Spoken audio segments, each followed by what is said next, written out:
Yo, what's good, chat? I know what's going on. It's that little cash shit, little, but you already know, boy. I ain't got the phone, no boy. One of the G's, and only the G's, man. Chat. We is back. We back. Let me know which cam y'all fucking with more, actually. This John or this John, bro. Let me know which one y'all fuck with more, bro. But anywho, we back. Shout out Hood War Stories.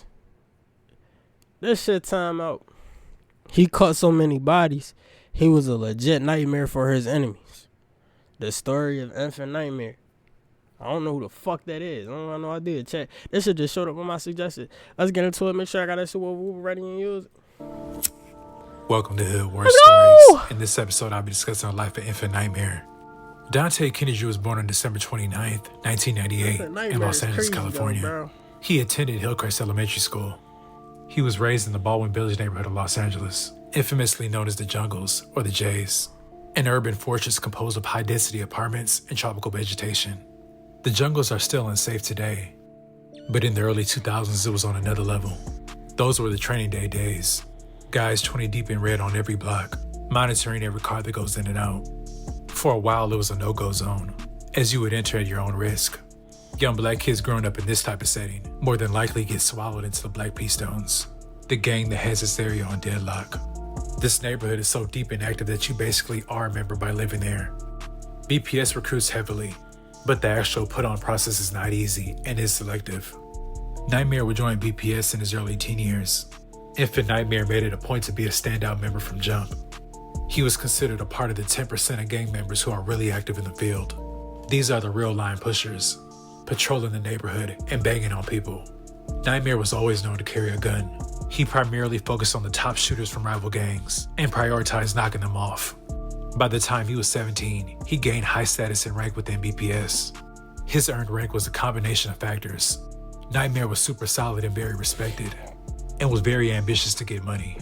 He had a good record with the hands and was always down to fight. Sorry, why I forget the full screen that numerous motherfucker, attempts bro? propelled his reputation as one of the top young shooters in South Central. Nightmare was down to kill and do life in prison or die himself in the process. After the rolling 40s. Chat, I'm sorry, bro. West Coast gang culture is so crazy to me, bro. What the fuck you mean I gotta get beat the fuck up to hang with y'all, bro? Y'all gotta beat me the fuck up, right? Now, let's say I ever choose myself over the gang, bro. They either gonna beat you the fuck up, they gonna kill you, they gonna rob you, they gonna do some foul shit to you. And you're willing to get beat the fuck up to hang with them niggas. Bro, that shit is stupid. That shit is dumb. I'm sorry, that shit is the dumbest shit I've ever heard, bro. Then you doing some shit because another man told you to? Fuck out of here. In the Harlem 30s, Nightmare hated 18th Street the most. Nigga, BPS and 18th Street's war goes back decades. In the mid-90s, a few 18th Streeters lived in the Jungles off Ursula Avenue in one apartment. They tried to set up shop and sling drugs on that block. BPS told them it was a no-go. When the Ursula clique continued to sales when things got hectic. After Ursula got pressed, the Rancho clique and some other gunners from other cliques responded with gunfire. BPS responded with full court pressure, shooting up Ursula Ave every day. Shootouts would occur from out the window onto the street and from apartment to apartment in the Jungles. It was so much heat the Ursula clique had to vacate the Jays and stay in the Rancho Park clique's hood. The Rancho Park clique were firing back on Ursula's behalf. Even black kids walking to Dorsey High School were getting shot. Most of the Ursula locals were wound up getting absorbed into the Alcest clique, and that's who's been in the thick of it with BPS, along with the Smiley Drive clique. Nightmare was known for bouncing out, pop out, and shoot you type, but he also had a sneaky side. On one hot night, Nightmare ventured into 18th Street's turf. There he spotted 3 18th Streeters outside on the street talking. Nightmare allegedly got out on foot, crept up from behind, and domed the 18th Streeter. 2 additional shots were fired, but they both missed the other targets. Nightmare gathered him. Now, mind y'all, chat, I want y'all to keep in mind, right, during this story, the only reason this nigga has to kill these niggas 9 out of 10 is because they were a different color than him, bro. I'm sorry, I can't get down with that, bro. I don't know. I never really been too heavily influenced by gang culture, bro. I don't really give a fuck about that shit. Nigga, I'm my own man. If I'm ready to die, bro, y'all niggas ain't gonna die with me. So what the fuck? What the fuck I'm going out there and putting my life on the line for you for? Unless you ready to blow that bitch, shit. That's why I only hang with JMG. We not a gang, bro. They're my guys. It hit different. It hit different when they're my real guys, bro. That shit don't make no sense. I'm not doing no dumb shit like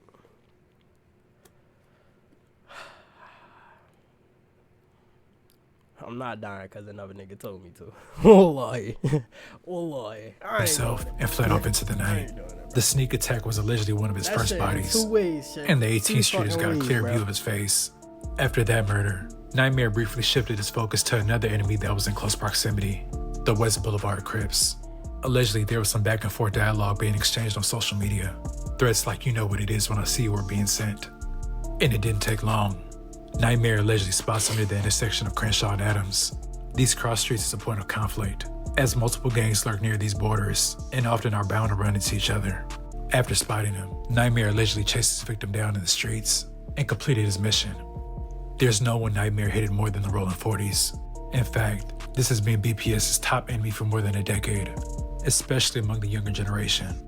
Nitemare labeled himself Mr. 40K, and he earned that title, shooting up the 40s on a weekly basis, from the avenues to Parkside, but especially the dark side were all getting lit up. Nitemare was putting in a ton of work and was becoming a true nightmare in the streets. His name rang bells, and his gunplay put everyone on notice. He was an active shooter and had no intention of slowing down. As Nitemare rose to one of the top doubters in the city, he began to prioritize killing other top shooters from rival hoods. Africa, also known as Tiny J Stone, was an extremely active, high-ranking member from the 89 East Coast Crips. Fast forward to July 29th, 2018, at 12:40 a.m. Africa is hanging out with rolling 40 members near 43rd and Vermont. Nitemare and other BPS members all saw it that night, driving around looking for a 40 Crip to kill. They end up pulling up to 43rd and Vermont and find just what they were looking for: Africa and a few rolling 40 Crip members. That's a 2-for-1 special in Nitemare's eyes. Nitemare then jumps out and specifically tries to kill Africa first. He lets off numerous shots, and bullets start flying. But instead of hitting Africa, a 40 Crip named Tiny Hardhead got hit. 2 others were also shot. Hardhead was pronounced dead in the street at 12:50 a.m. Nitemare and another gunman ran to 2 separate vehicles, which fled the scene. Tiny Hardhead was a factor in the 40s, and he was known for shooting and pressing the issue. Hardhead is that trip. They gon' phone your mic, bro. I ain't even no C nigga, bro. I'm phone your mic, pop. He on the phone calling his homies. I pop that y'all niggas. Y'all niggas don't do nothing, nigga. I'm voting and I stay shooting y'all niggas. Y'all niggas. All right.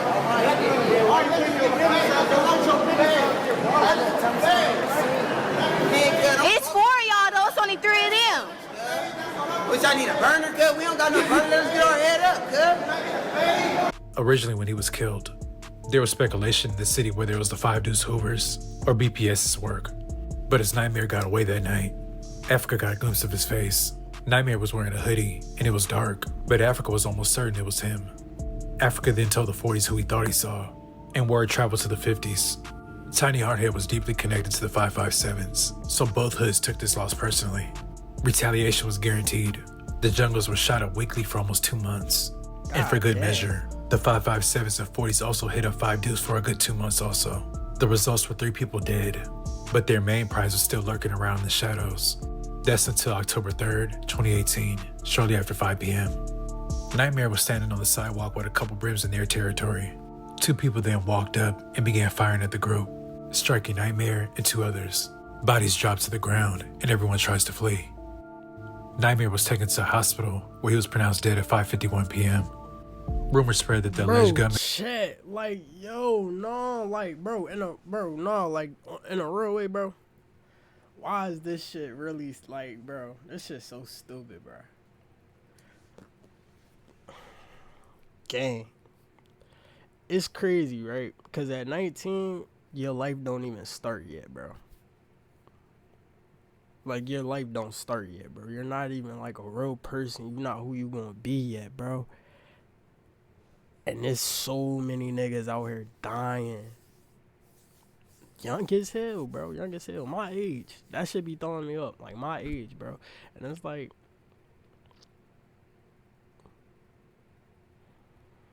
It's crazy. That shit kind of blew my mind, bro. Because it's like, it get to a point where it's like, yeah.